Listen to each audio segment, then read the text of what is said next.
Mi esposa quiso quedarse con todo y dejarme a nuestro hijo enfermo, sin saber que yo ya había protegido cada centavo. Lo último que mi esposa dijo antes de que yo firmara fue lo que más me dolió en 21 años de matrimonio.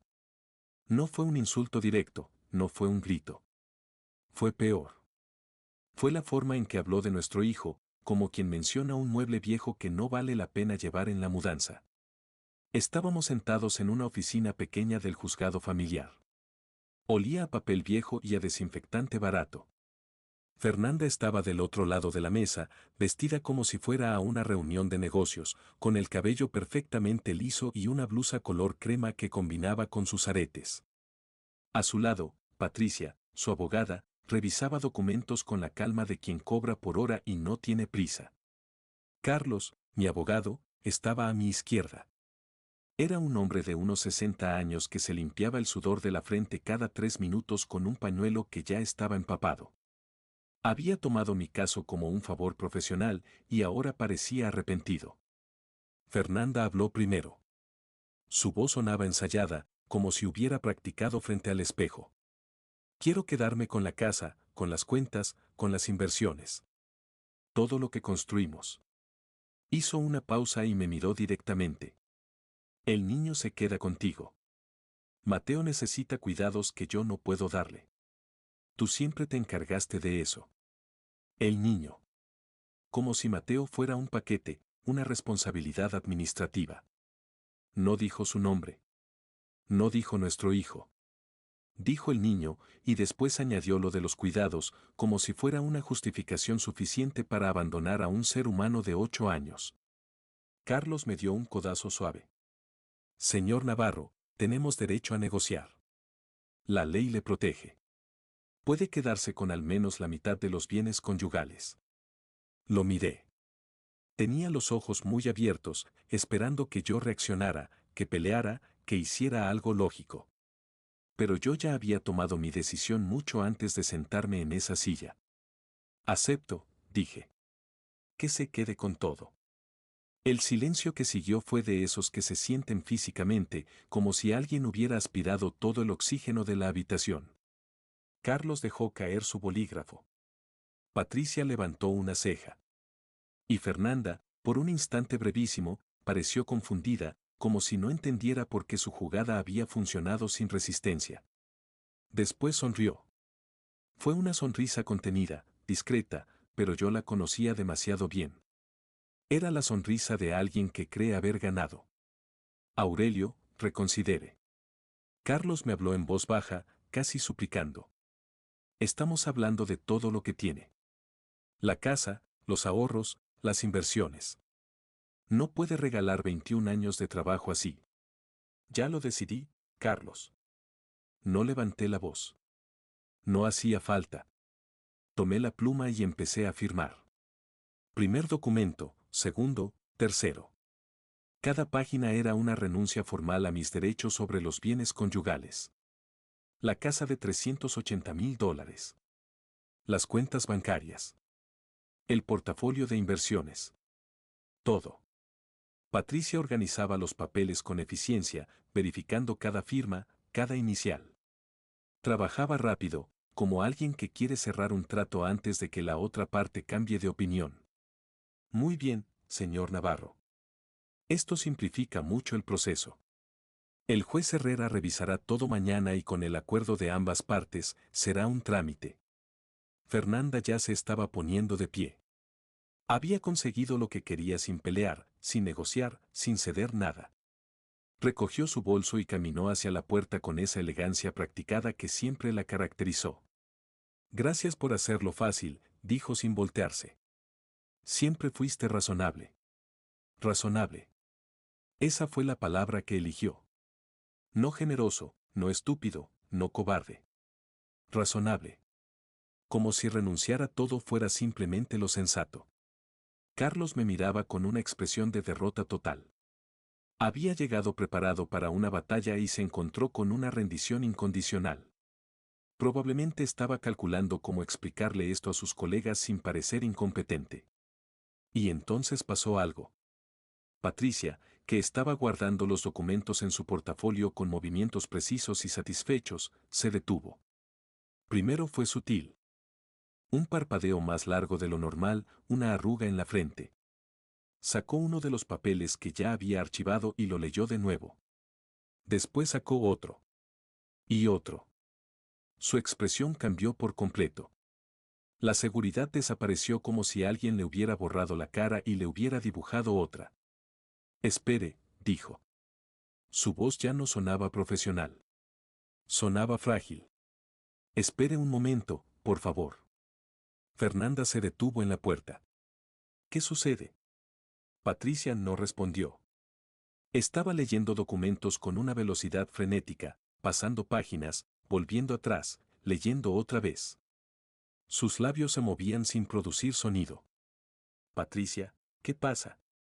La abogada sacó su computadora portátil del maletín.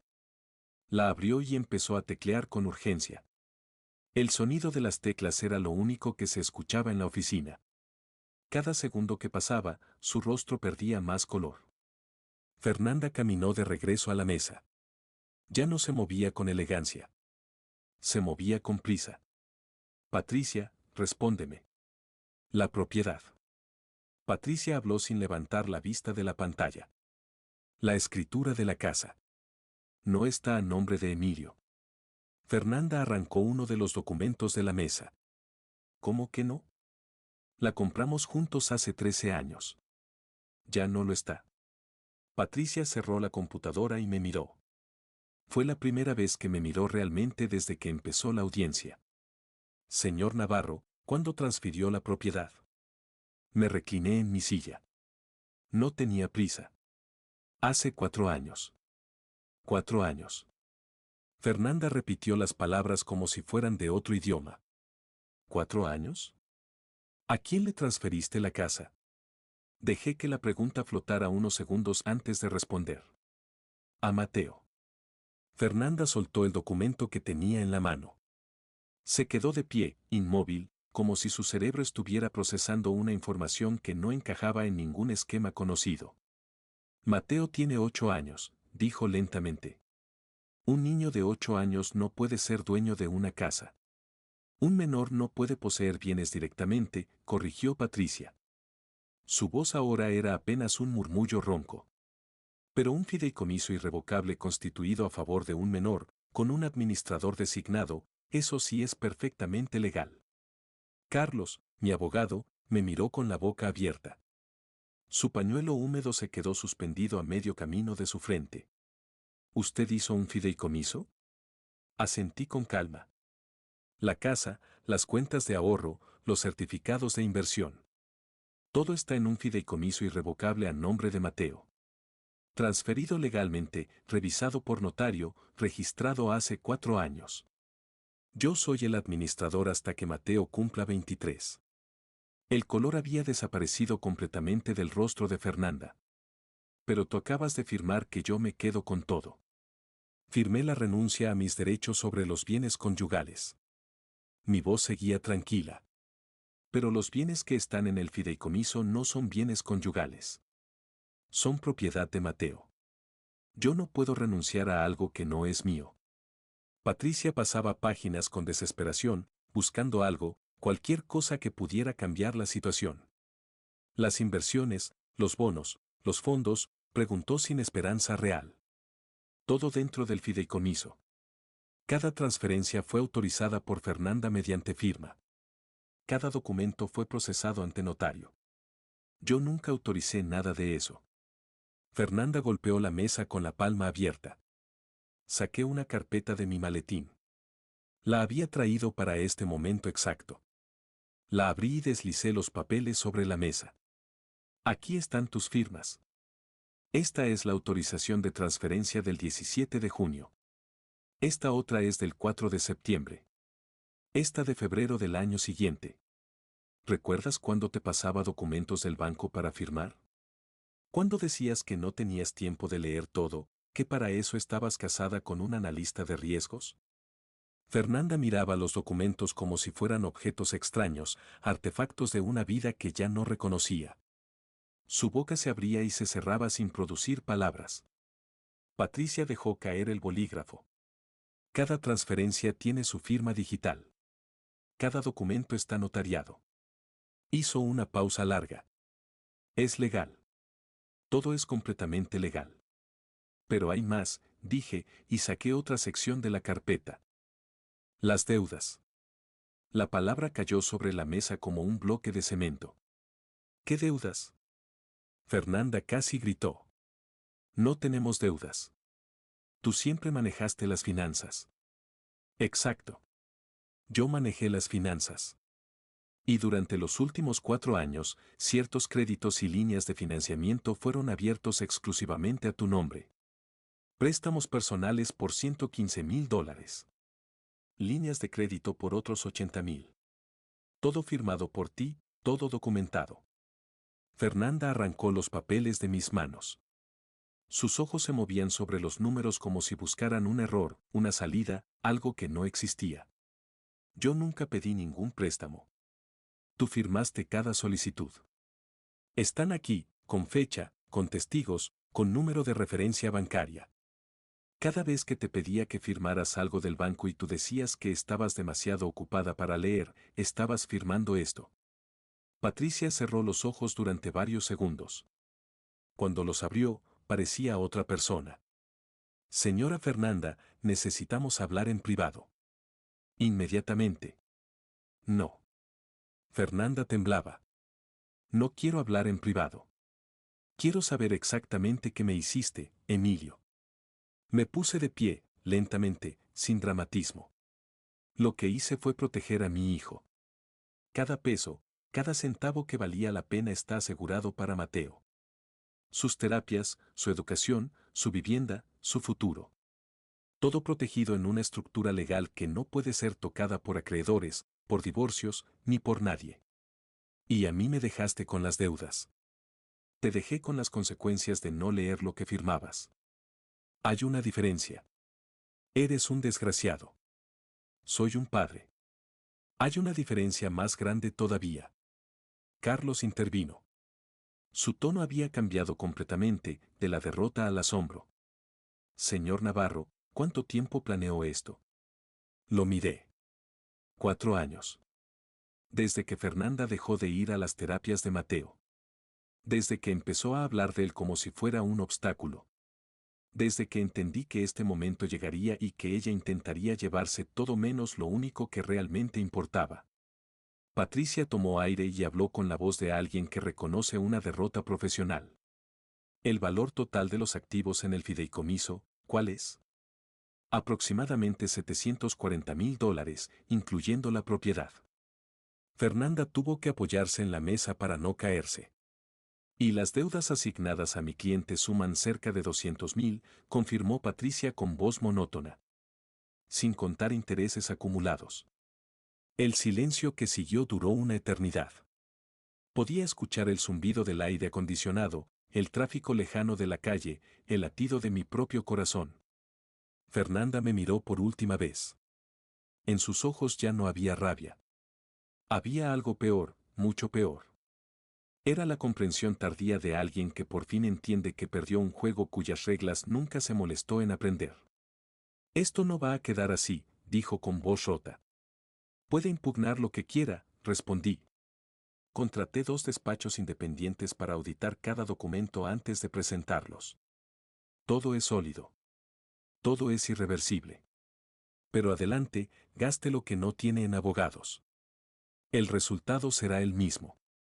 Fernanda se dio la vuelta y salió de la oficina. Patricia recogió sus cosas en silencio y la siguió. La puerta se cerró con un sonido suave que, sin embargo, se sintió como el final de algo enorme. Carlos se quedó sentado, mirándome con una expresión que oscilaba entre la admiración y el desconcierto. Emilio, llevo 35 años en esto. He visto todo tipo de estrategias en divorcios. Pero esto fue algo que nunca había visto. No fue una estrategia, Carlos. Fue necesidad.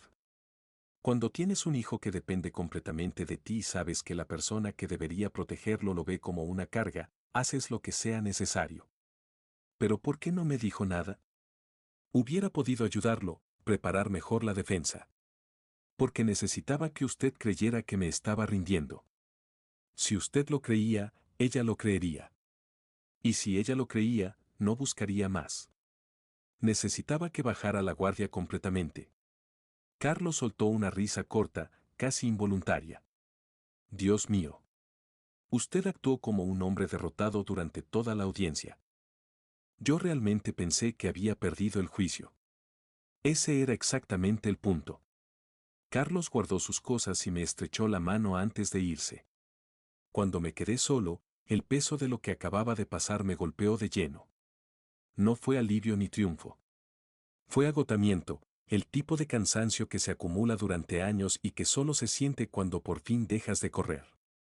Me acerqué a la ventana. Desde el tercer piso del juzgado podía ver el estacionamiento. Fernanda estaba junto a su coche, hablando con Patricia. Gesticulaba mucho. Patricia negaba con la cabeza. En algún momento, Fernanda se cubrió la cara con las manos. Una parte de mí, una parte muy pequeña, recordó a la mujer de la que me enamoré hace 21 años. La mujer que reía fuerte y soñaba en voz alta y me hacía creer que juntos podíamos con cualquier cosa. Esa mujer ya no existía. Quizás nunca existió realmente, o quizás simplemente se fue desvaneciendo cuando la vida dejó de ser lo que ella había planeado. Saqué mi teléfono y llamé a casa. Contestó doña Lucía, la cuidadora de Mateo. Hola, doña Lucía. Ya terminé. ¿Cómo está Mateo? Bien, señor Emilio. Está pintando. Lleva una hora con eso. Hoy usó todos los colores del estuche. Sonreí. ¿Qué está pintando? Hubo una pausa. Luego escuché la voz de Mateo al fondo, lejana pero clara. Es un dragón que protege un castillo. Dígale que ya voy para allá. Conduje a casa despacio. No tenía prisa. Las calles estaban tranquilas para ser mediodía de martes. Pasé por el parque donde solía llevar a Mateo cuando era más pequeño, antes del diagnóstico, antes de que todo cambiara. En ese parque, Mateo dio sus primeros pasos a los 14 meses, pasos normales, seguros, los pasos de un niño que todavía no sabía lo que le esperaba. El diagnóstico llegó cuando tenía 3 años y medio. Espina bífida, nos dijeron. Una malformación congénita que afectaba su médula espinal. Necesitaría cirugías, terapia física de por vida, dispositivos de movilidad. Su desarrollo motor sería significativamente más lento. Su vida sería diferente, no menor, pero diferente. Recuerdo el día del diagnóstico con una claridad brutal. El consultorio del neurólogo, las imágenes en la pantalla, los términos médicos que sonaban a sentencia. Fernanda y yo sentados uno al lado del otro, escuchando algo que ningún padre está preparado para oír. Esa noche no hablamos. Cenamos en silencio, acostamos a Mateo en silencio, nos fuimos a la cama en silencio. Y en la oscuridad, escuché a Fernanda llorar. Pero no era el llanto de una madre asustada por su hijo. Era el llanto de alguien furioso con el destino, de alguien que sentía que le habían estafado, que la vida que había diseñado cuidadosamente acababa de desmoronarse. A la mañana siguiente me dijo que necesitaba concentrarse en el trabajo. Que yo tendría que encargarme de las citas médicas, las terapias, todo eso. Tenía un proyecto importante, un edificio comercial, algo que no podía esperar. Fernanda era arquitecta y su carrera siempre fue una extensión de su identidad. Sus edificios eran perfectos, simétricos, funcionales. Todo lo que Mateo, según ella probablemente pensaba, no era. Eso fue el comienzo. No el comienzo del fin, sino el comienzo de la distancia. Primero dejó de ir a las terapias. Después dejó de preguntar cómo habían ido. Después dejó de mirar a Mateo a los ojos cuando le hablaba, como si mantener contacto visual con él fuera demasiado incómodo, demasiado real. Yo observaba todo esto con la atención de alguien cuyo trabajo durante 25 años había sido detectar patrones invisibles. Trabajé como analista de riesgos e investigador de fraudes para una aseguradora grande. Mi trabajo consistía en encontrar lo que la gente trataba de esconder, en seguir rastros que otros no veían, en anticipar movimientos antes de que ocurrieran. Y lo que veía en mi propio matrimonio me resultaba terriblemente familiar. Vi cómo Fernanda comenzó a llegar tarde con excusas que no resistían el menor escrutinio. Vi cómo cambió su perfume, cómo empezó a ir al gimnasio a horas extrañas, cómo su teléfono pasó de estar siempre sobre la mesa a vivir permanentemente en su bolsillo. No investigué. No necesitaba confirmar lo que ya sabía. Lo que me importaba no era su infidelidad. Lo que me importaba era lo que vendría después. Porque conocía a Fernanda. Conocía su pragmatismo, su capacidad para tomar decisiones frías cuando convenía. Y sabía que cuando decidiera irse, lo haría de la manera más eficiente posible. Se llevaría todo lo que tuviera valor y dejaría todo lo que considerara una carga. Y Mateo, para ella, había dejado de ser un hijo hacía mucho tiempo. Era una responsabilidad que no encajaba en su visión del futuro. Así que empecé a planear. No con rabia, no con deseo de venganza. Con la misma metodología que usaba en mi trabajo para desmontar esquemas fraudulentos de millones de dólares. Paso a paso, documento a documento, firma a firma. Lo primero fue investigar. Leí todo lo que pude sobre fideicomisos irrevocables para menores con discapacidades. Consulté con 3 abogados especializados, por separado, sin que ninguno supiera del otro. Estudié la legislación de protección de activos familiares hasta que la conocía mejor que algunos jueces. El fideicomiso irrevocable fue la pieza central. Una vez que los bienes entraban ahí, quedaban blindados. Ni acreedores, ni cónyuges, ni procesos de divorcio podían tocarlos. Solo Mateo podía beneficiarse y yo era el administrador designado hasta que él cumpliera 23 años. La transferencia fue gradual. Nunca moví todo de golpe porque eso habría generado alertas bancarias y preguntas incómodas. Un poco cada mes, a veces cada trimestre. La casa fue lo primero, transferida al fideicomiso mediante una escritura que Fernanda firmó junto con una pila de documentos bancarios que nunca leyó. Donde firmo, decía siempre, sin siquiera mirar las páginas. Y yo le señalaba el espacio y ella firmaba, y cada firma era un ladrillo más en el muro que protegería a Mateo. Las inversiones fueron después. Transferencias electrónicas autorizadas mediante firma digital. Fernanda me había dado acceso completo a su perfil bancario cuando nos casamos y nunca se molestó en revisar qué se hacía con él. Para ella, las finanzas eran territorio mío, igual que las terapias de Mateo, igual que todo lo que requiriera paciencia y atención al detalle. Lo de las deudas fue más delicado. Necesitaba que existieran pasivos a nombre de ella, no como trampa, sino como contrapeso. Si ella se iba con deudas significativas, no tendría la solvencia económica para pelear por la custodia de Mateo. Y yo necesitaba esa custodia más que nada en el mundo, porque sabía que si ella la conseguía, no sería por amor.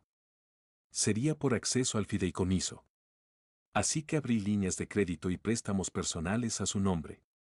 Cada uno firmado por ella entre documentos de renovación de seguros, actualización de datos bancarios, solicitudes de tarjetas.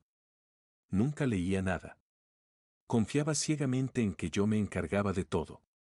Y yo me encargué, solo que no de la manera que ella imaginaba. 4 años preparando cada movimiento. 4 años viviendo con una mujer que ya no amaba a nuestro hijo mientras yo construía la fortaleza que lo protegería cuando ella decidiera irse. Y cuando finalmente pidió el divorcio, yo estaba listo. Cuando llegué a casa después de la audiencia, encontré a Mateo en la sala. Estaba sentado en su silla adaptada, la que le daba el soporte que su espalda necesitaba, rodeado de hojas llenas de dibujos coloridos. Levantó la vista cuando me oyó entrar y su cara se iluminó con esa sonrisa suya, la sonrisa torcida y enorme que podía arreglar cualquier día malo. Papá, mira. Me enseñó un dibujo donde un dragón verde custodiaba un castillo rojo. El dragón tenía una capa y una corona. Es increíble, campeón. ¿El dragón tiene capa? Sí, porque es un dragón bueno. Los dragones buenos usan capa. ¿Y qué protege? Mateo lo pensó un segundo. Su castillo. Y a la gente que vive dentro. Algo se apretó en mi pecho. Me arrodillé junto a su silla y lo miré a los ojos. Esos ojos oscuros que eran completamente de Fernanda pero que contenían algo que ella nunca tuvo, una bondad sin condiciones. ¿Sabes que eres la persona más valiente que conozco? Se río. Yo no soy valiente. Me dan miedo las arañas. Ser valiente no es no tener miedo. Es hacer cosas difíciles aunque tengas miedo. Y tú haces cosas difíciles todos los días. Me abrazó. Sus brazos delgados rodearon mi cuello con toda la fuerza que tenía, que no era mucha, pero era suficiente. Era más que suficiente. Esa noche, después de bañarlo, ponerle el pijama, cepillarle los dientes y acomodarlo en la cama con sus sábanas de astronautas, me pidió un cuento. El de la tortuga que quería volar. Lo había leído quizás 100 veces. Me lo sabía de memoria. Pero lo leí como si fuera nuevo, haciendo voces distintas para cada personaje, alargando las pausas en los momentos de suspenso, dejando que se riera con las partes graciosas.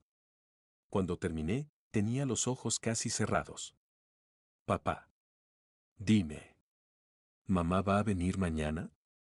La pregunta me golpeó como siempre me golpeaba, con un dolor sordo que ya debería haber aprendido a manejar pero que seguía siendo nuevo cada vez.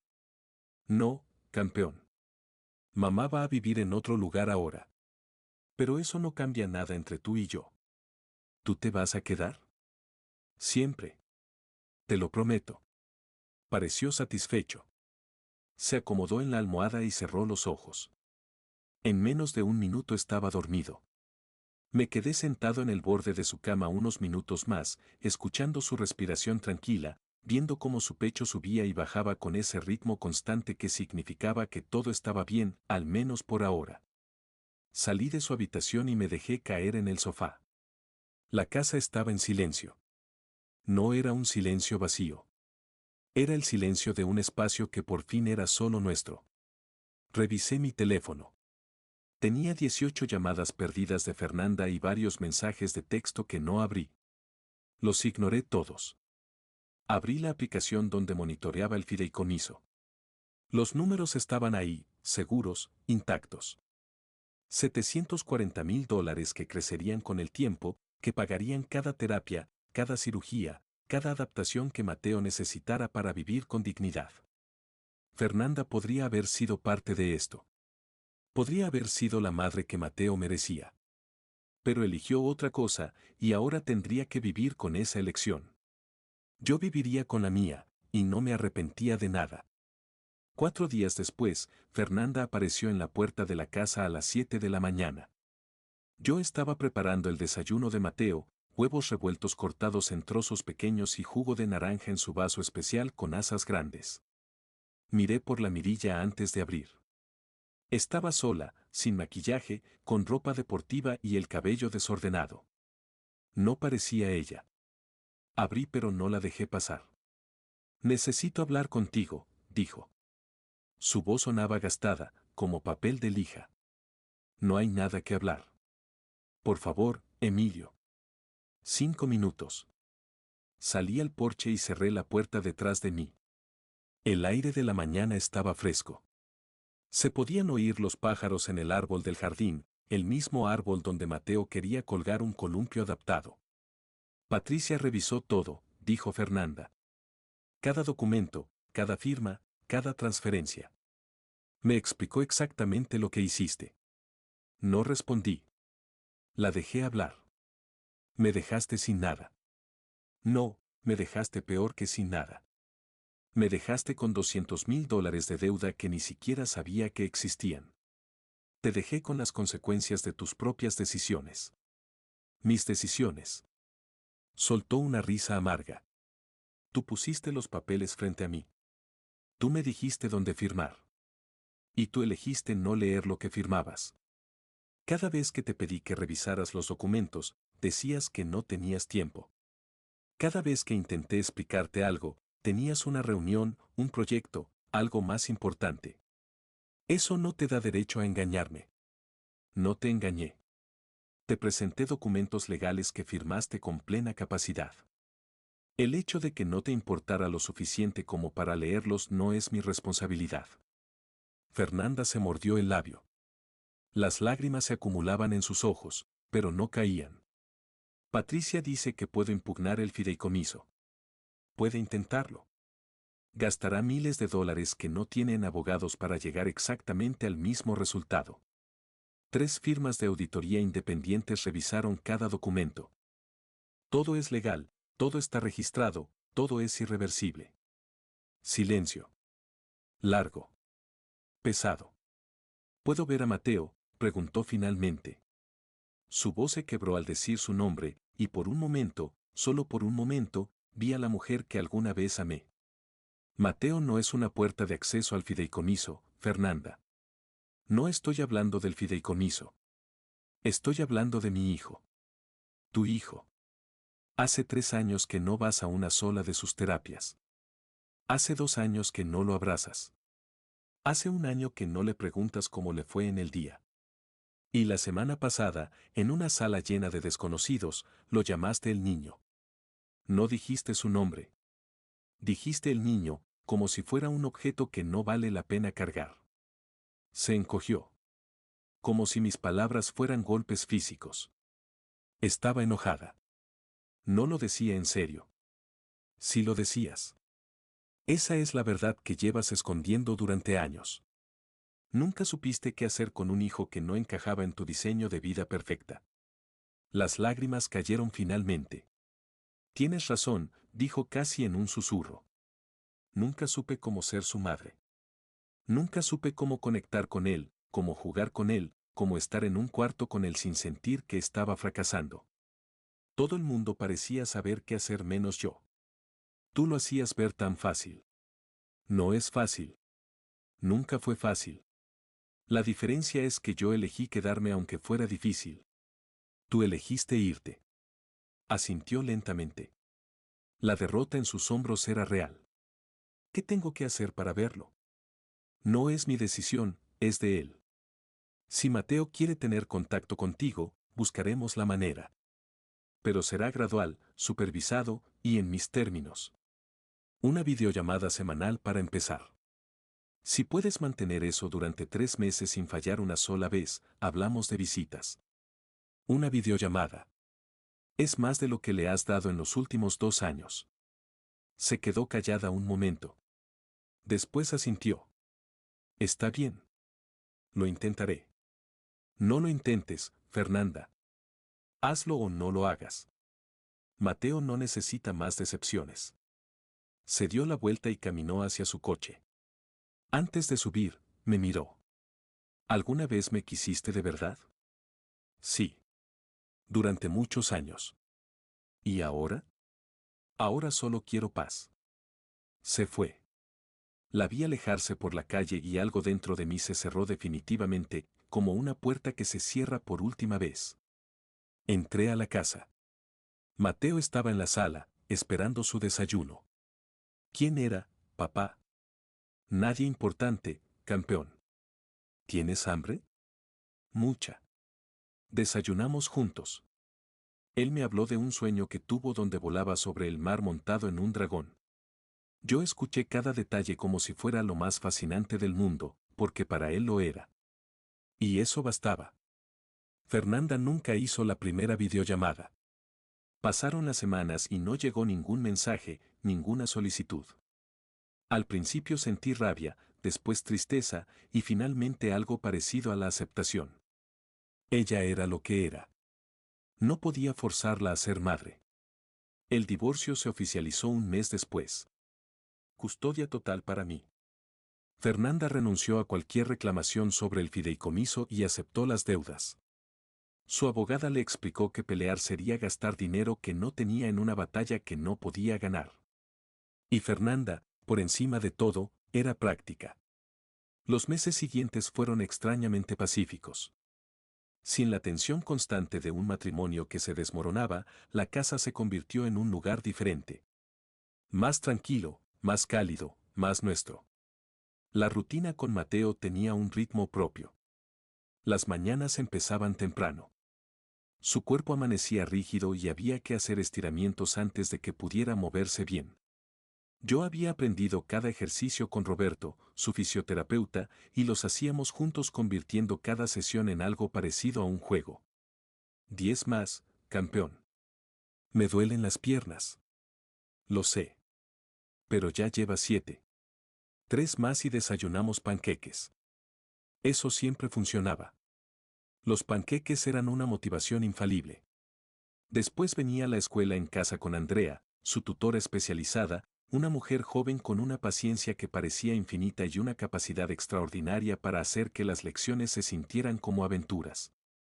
Mateo aprendía a su ritmo, que era más lento en algunas cosas y sorprendentemente rápido en otras. Le costaban las matemáticas pero devoraba los libros de ciencia. Quería saberlo todo sobre los océanos, los volcanes, los dinosaurios. Las tardes eran para las terapias. Roberto venía 3 veces por semana para la fisioterapia. Era un hombre callado, metódico, que llevaba 15 años trabajando con niños con espina bífida y que sabía exactamente cuánto podía exigir sin romper. 3 pasos más, Mateo. Sé que puedes. Estoy cansado, Roberto. Los futbolistas también se cansan en los entrenamientos. Pero siguen. ¿Tú vas a seguir? Mateo apretaba los dientes y daba los 3 pasos. A veces se caía. A veces lloraba. Pero siempre se levantaba. Siempre. Yo observaba cada sesión desde la puerta, aprendiendo los ejercicios para repetirlos entre visitas, tomando notas, midiendo progresos. Roberto me lo dijo una vez, en voz baja, mientras Mateo descansaba después de una sesión difícil. La mayoría de los padres dejan al niño conmigo y se van a hacer sus cosas. Usted se queda, aprende, repite en casa. Eso hace la diferencia entre un progreso normal y lo que estamos viendo con Mateo. Es mi hijo, respondí. ¿Qué otra cosa haría? Roberto sonrió. Muchas otras cosas. Usted se sorprendería. Doña Lucía seguía viniendo 4 veces por semana. Tenía 50 y tantos años, el cabello canoso recogido siempre en un moño apretado y las manos más firmes que había conocido. Cuidaba a Mateo con la dedicación de una abuela, y con el tiempo se convirtió en parte de nuestra familia pequeña e improvisada. A veces, por las noches, después de acostar a Mateo, me sentaba en el porche con un café y miraba las estrellas. Pensaba en los últimos 4 años, en cada documento, cada firma, cada movimiento calculado. No sentía orgullo. Sentía alivio, un alivio profundo y agotado, el alivio de alguien que llevó un peso enorme durante tanto tiempo que sus músculos olvidaron cómo se siente no cargarlo. Y a veces pensaba en Fernanda. No con odio ni con rencor. Con una especie de tristeza distante, como recordar una tormenta que ya pasó. Ella se perdió lo mejor. Se perdió la risa de Mateo cuando logra algo nuevo. Se perdió la forma en que dice papá cuando entra a la casa, como si mi llegada fuera el mejor momento de su día. Se perdió todo lo que realmente importa por perseguir cosas que no significan nada. Y yo, que renuncié a todo lo material, me quedé con lo único que tiene valor real. El tiempo pasó de esa manera silenciosa en que pasa cuando estás ocupado viviendo. Mateo progresaba de forma constante. A los 9 años y medio caminaba distancias cortas con bastón. A los 10, Roberto dijo algo que nunca olvidaré. A este ritmo, en un año podría prescindir de la andadera para trayectos cortos. Su musculatura se está fortaleciendo más de lo esperado. Cuando Mateo caminó por primera vez desde su cuarto hasta la cocina sin ayuda, usando solo el bastón, me quedé paralizado en la puerta viéndolo avanzar paso a paso, concentrado, con la lengua fuera como siempre que se esforzaba mucho. Cuando llegó a la cocina me miró y levantó los brazos como un atleta que cruza la meta. Lo hice, papá. Lloré. Sin vergüenza, sin control. Lo abracé y lloré mientras él me daba palmaditas torpes en la espalda. Está bien, papá. Solo caminé. Solo caminó. Como si no fuera extraordinario. Como si no fuera el resultado de miles de horas de terapia, de ejercicios dolorosos, de caídas y lágrimas y determinación pura. Solo caminó, con la naturalidad de alguien que no sabe que es un milagro. Un año después del divorcio, recibí un correo electrónico inesperado. Era de Patricia, la abogada que había representado a Fernanda. Lo abrí con cautela, esperando alguna amenaza legal, algún intento tardío de impugnación. Estimado Emilio, le escribo a título personal. Dejé de representar a Fernanda hace varios meses. Le escribo porque necesito decirle algo que me ha pesado desde aquel día en el juzgado. Lo que usted hizo cambió mi perspectiva profesional. Llevo años ejerciendo derecho familiar y nunca había visto a alguien usar las herramientas legales de esa manera, no para destruir, sino para proteger. Desde entonces me he especializado en asesorar a familias con hijos con discapacidades sobre protección de activos. Su caso fue mi punto de inflexión. Gracias. Leí el correo varias veces. Lo guardé en una carpeta donde almacenaba cosas que me recordaban que el dolor puede convertirse en algo útil. Unos meses después, una organización que apoyaba a familias de niños con necesidades especiales me contactó. Habían encontrado mi nombre a través de registros públicos del caso de divorcio y querían saber si estaría dispuesto a compartir mi experiencia en una charla para padres. La idea me aterraba. Nunca había hablado en público. No era orador ni comunicador. Era un analista de riesgos que había pasado la mayor parte de su carrera detrás de una pantalla revisando números. Le pregunté a Mateo qué pensaba. ¿Vas a contarle a otros papás cómo me cuidas? Algo así. Está bien. Así otros niños también van a tener un papá dragón. Acepté. La charla fue en un auditorio municipal, frente a unas 80 personas. Padres cansados, madres solas, abuelos que habían asumido roles que no esperaban. Vi sillas de ruedas, andaderas, niños con dispositivos auditivos, niños que parecían perfectamente normales pero que cargaban condiciones invisibles. Subí al pequeño escenario con las manos sudorosas y la garganta seca. Los miré a todos y por un segundo no supe qué decir. Después pensé en Mateo, en su sonrisa, en su dragón con capa, y las palabras vinieron solas. Les hablé sobre el diagnóstico, sobre el miedo inicial, sobre la decisión de proteger lo que importaba. No mencioné nombres ni detalles específicos del divorcio, pero hablé sobre la importancia de planificar, de documentar, de conocer las herramientas legales disponibles. Y también les hablé sobre las noches de insomnio, sobre la soledad, sobre el miedo constante de no ser suficiente. Cuando terminé, hubo silencio. Después, aplausos.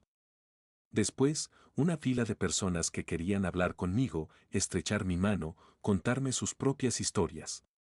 Un hombre de unos 40 años me dijo con los ojos húmedos, mi esposa quiere enviar a nuestra hija a una institución. Yo no quiero. Pero no sabía que tenía opciones. Ahora lo sé. Esa noche volví a casa con una sensación extraña, una ligereza que no conocía. Como si durante años hubiera estado tan enfocado en proteger a Mateo que no me había dado cuenta de que la historia que vivimos podía servir para algo más grande que nosotros. Empecé a dar charlas con más frecuencia. Escribí artículos. Asesoré a padres que me contactaban por correo electrónico. No era un trabajo formal, no ganaba mucho con ello, pero cada familia que ayudaba, cada niño que indirectamente protegía, era una confirmación de que todo lo que pasé tuvo sentido. El fideicomiso de Mateo seguía creciendo. Las inversiones inteligentes y el interés compuesto habían hecho su trabajo silencioso. Para cuando Mateo cumpliera 23, tendría más que suficiente para vivir con independencia, pagar sus tratamientos de por vida y nunca depender de nadie económicamente. Esa había sido la meta desde el principio. Y la estábamos alcanzando. Mateo cumplió 11 años un sábado de octubre. Organizamos una fiesta pequeña en casa. Sus amigos de la escuela especializada donde llevaba un año, amigos reales que lo conocían y lo aceptaban exactamente como era. Doña Lucía preparó un pastel enorme. Roberto vino con un regalo, un balón de fútbol adaptado. Mientras veía a Mateo intentar apagar las velas, rodeado de niños que reían y gritaban como niños normales, Roberto se acercó a mí. ¿Recuerdas cuando me preguntaste si creías que podría mejorar? Lo recuerdo. Te dije que tal vez. Que no quería crear expectativas irreales. Hizo una pausa. Míralo ahora. Mateo caminaba con bastón, pero algunos días ni siquiera lo usaba. Jugaba con sus amigos, se reía, vivía. No era la vida que imaginé cuando nació, pero era una vida plena, llena de alegría y de propósito. No fueron milagros, dije. No. Fue constancia. Fue amor convertido en acción diaria. Eso es más poderoso que cualquier milagro. Esa noche, después de la fiesta, mientras ayudaba a Mateo a prepararse para dormir, me hizo una pregunta que no esperaba. Papá. ¿Mamá sabe que hoy es mi cumpleaños? La pregunta me dolió más de lo que debería después de tanto tiempo. No lo sé, campeón. Pero yo sí lo sé. Y doña Lucía lo sabe. Y Roberto. Y todos tus amigos que vinieron hoy. Hay mucha gente que te quiere. Lo pensó un momento. Después sonrió. Sí. Hay mucha gente. ¿Estás bien? Sí, papá. Estoy bien. Hizo una pausa. Papá. Dime. ¿Cuándo sea grande, voy a poder vivir solo? La pregunta me sorprendió por su madurez. Era algo que yo pensaba constantemente pero que nunca habíamos hablado directamente. Eso depende de muchas cosas, pero hay un plan para eso. ¿Recuerdas que a veces hablo de un fondo especial? El del dinero para cuando sea grande. Exacto. Ese fondo tiene todo lo necesario para que puedas vivir como quieras cuando seas mayor. Si quieres vivir solo con algo de ayuda, podrás hacerlo. Si quieres vivir con amigos, también.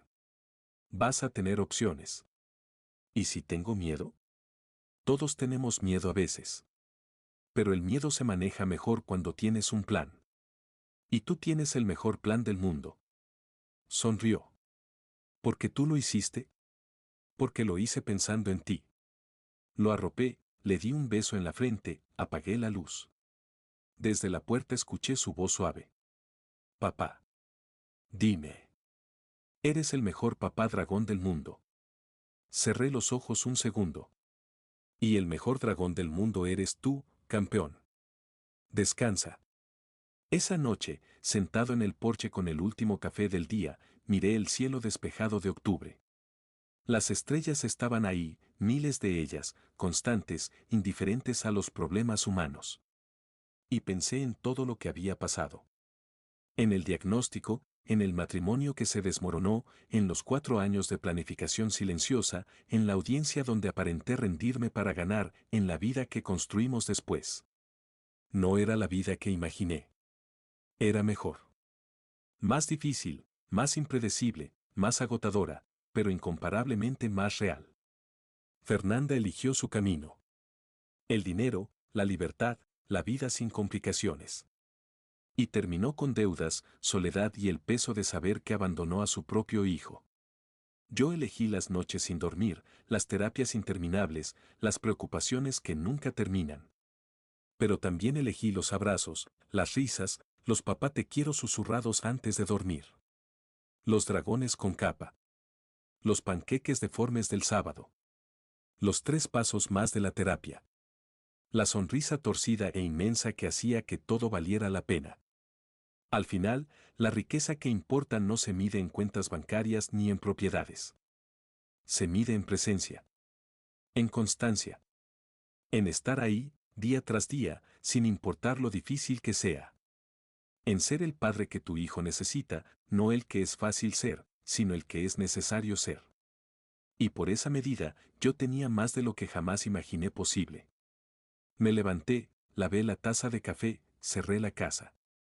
Pasé por la habitación de Mateo y lo vi dormido, con la boca ligeramente abierta y la mano sobre el dibujo del dragón que había hecho esa tarde. Mañana sería otro día. Habría ejercicios y terapias y lecciones y comidas y momentos difíciles y momentos hermosos. Los enfrentaríamos juntos, como siempre, como el equipo que éramos. El mejor equipo del mundo. Y eso era todo lo que necesitábamos.